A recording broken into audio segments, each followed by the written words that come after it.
Kananays, sa bawat pagising mo sa umaga, sa pagprepara mo ng mga baon sa umagahan nila, ikaw ay mahalaga.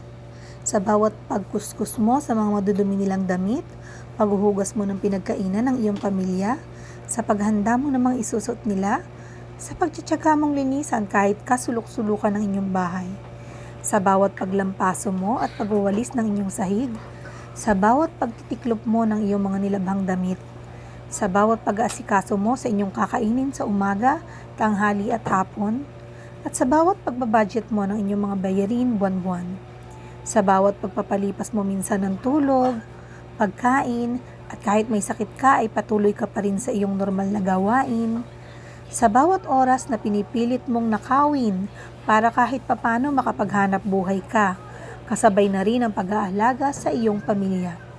Gusto kong sabihin sa iyo na napakahalaga mo at naa-appreciate ka. Sana huwag kang paapekto sa kanila.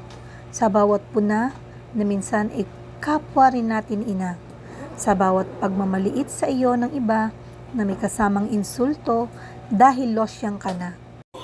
Sa bawat paghanap ng mali sa iyo para lang siraan ka. Sa bawat salitang dumudurog sa pagkatao mo dahil pinili mo ang buo at masayang pamilya. Sa bawat sumbat sa iyo dahil kung minsan napapagod ka na. Sa bawat panghusga at pangalipusta, kananay, isang yakap mula sa iyong kapwa-ina. Gusto kong sabihin sa iyo na sapat ka. Ituloy mo lang ginagawa mo dahil ang binubuo mo ay regalong napakahalaga. Isa kang nanay dahil kaya mo. Pinagkatiwalaan ka ng Diyos na arugain at ingatan ng iyong pamilya. Huwag na huwag kang manghihina ha. Huwag ka rin mawawalan ng loob. Virtual hugs ka nanay.